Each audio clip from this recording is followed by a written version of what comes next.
Omega and Juggernaut clash fiercely, shaking the foundations of the area. Omega is just simply tired of his DNA being used at this point. Already fighting in whole Ouroboros 66, and now he's fighting Juggernaut 32.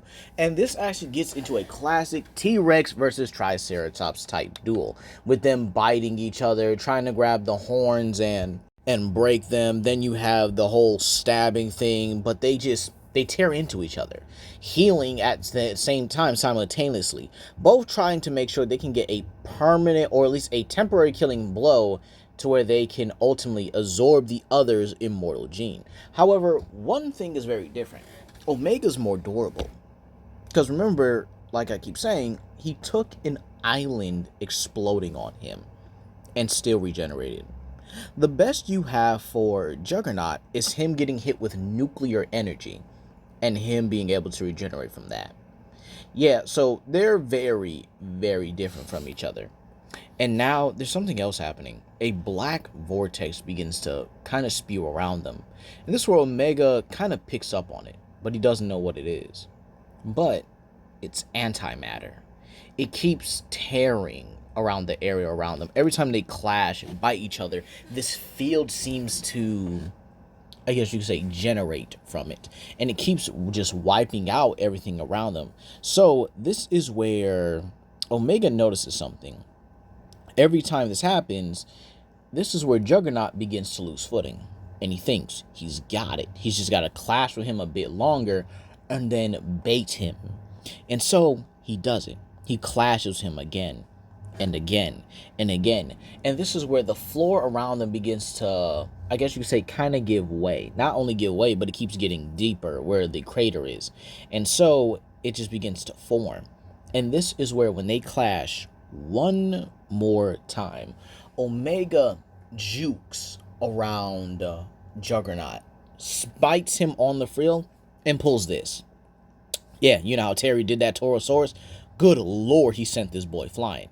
And this is where Omega then goes in for the killing blow. Leaps right into the air and clamps right down on Juggernaut's throat.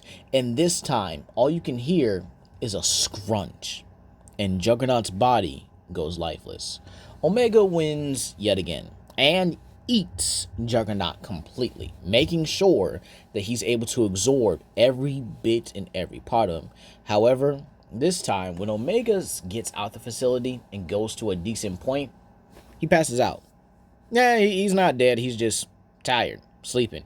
He's been fighting nonstop since he swam to the island, fought an entire mosasaur, fought two allosauruses, two carnotauruses that were overly enhanced, and now he's just tired.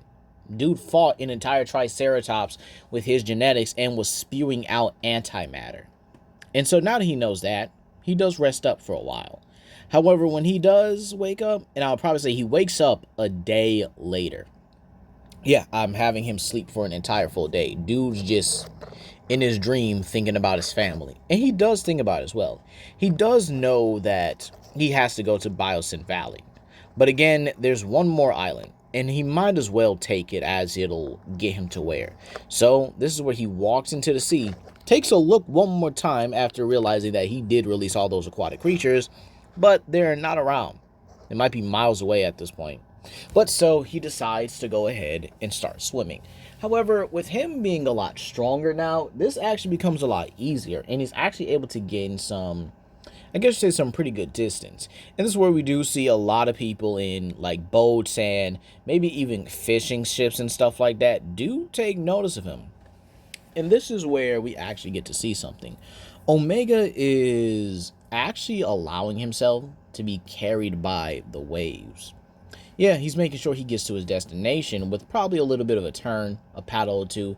But Omega's adjusting. And anytime he gets hungry, well, here's the thing. He finds a whaling ship. And this is where Omega actually decides to do something pretty interesting. Once they kill a humpback whale, unfortunately, he actually decides to bite onto it and, well, goes right up with the ship. Before they can even dock the creature, Omega is tearing into it like a ravenous Devil Joe. Keep in mind, his metabolism does burn out quickly when he does, I guess you could say, exert himself too much. And after him fighting a day's worth of sleep and him basically eating a couple things, or basically things that honestly aren't too satisfying for him, I think that it is very reasonable that he would, be very hungry at this point. Like, eating an entire humpback whale to yourself, down to its bones and skeleton, means he not only gets all the nutrition that he needs, but he gets all the, not the, I guess you could say, calories and the details that he ultimately does need at the end of the day. So, he basically gets everything he ultimately needs out of it. And in all honesty, I feel like it's, what's the word I'm looking for? It's great for him at this point.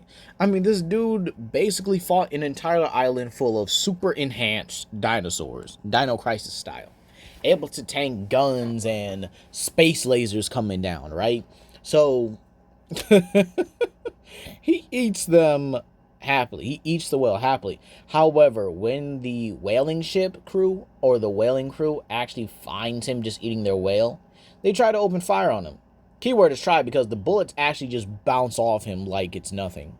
And so this is where Omega actually begins to demolish the entirety of the crew, just eating them, tossing them aboard, and simply smacking them so hard they go unconscious in the water. And unfortunately, there are probably sharks around, because again, getting onto a whaling ship, there really is no what's the word I'm looking for?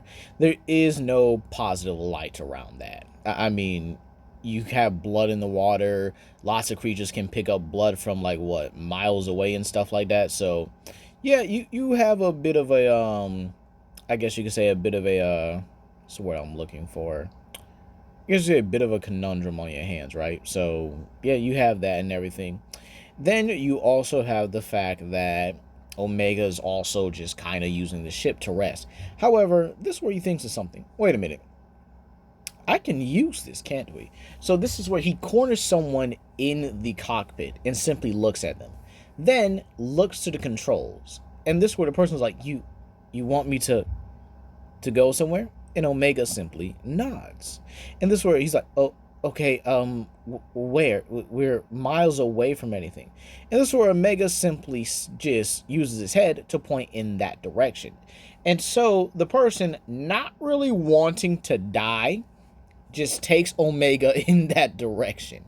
And again, keep in mind, Omega is vastly more intelligent, because the more he adapts, the more intelligent he becomes, okay? The stronger, durable, and obviously the more intelligent he does get as well. So you actually have a, I guess you could say, a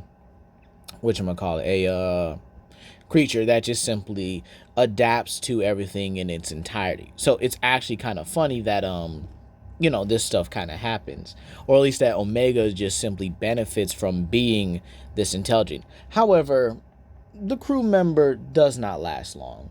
And as soon as Omega tells him to engage the throttle, at least with a few suggestions, this is where Omega simply just reaches through and just eats the guy.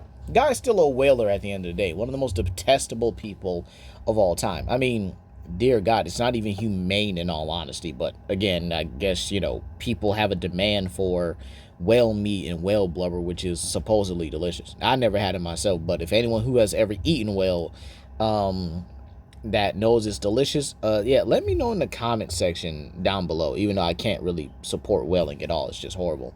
However, this is where he finds himself at a island.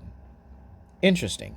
However, there seems to be a barrier blocking it off, and he finds that interesting. So Omega does simply abandon the ship because it's going to ram into a full speed, and watches as the ship simply explodes. Even though he could easily take it, it's just best to be like, you know what? Okay, this barrier seems pretty interesting.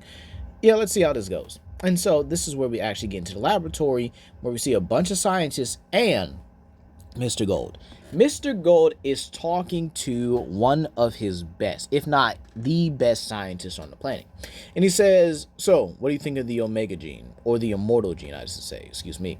And this is where we see Edmund Rockwell stating, fascinating. Wu actually managed to copy the element formula I made so many years ago. And to think that this island is only the beginning of our research, of our investments, I should say. This is where Mr. Gold is like, great, because he wants other places. A scorched world, a desert planet, a destroyed and disgruntled one where the sun can't even, be scorched on it. Then he wants one that simply just has nothing but just chaos on it. To just like, understandable. I understand that entirely. And the world itself will be in peril as soon enough. But right now, I do want to know the creature that actually did this, or actually has implemented its genes, because it actually is still growing and evolving as we speak here. To which this where Omega actually finds a breach in the barrier caused by the ship exploding. It seems to repair itself, but Omega is actually able to force himself through. And this is where he's like, this ocean, or at least this water, doesn't seem vast. Because again, he can see the bottom of it, and it's pretty clear. He sees a couple creatures. Dunkleosteus, Plesiosaurus. Oh, look, another mosasaur. Interesting. I'm just going to go ahead and... Oh, that's a Megalodon. Let me just smack. All right, let's go. So when he gets to the shoreline, he actually encounters a Spinosaurus. Bigger than Asset 87. And Omega himself isn't too far off from its height. But again, it's still vastly bigger than even him. So this is where they both roar at each other.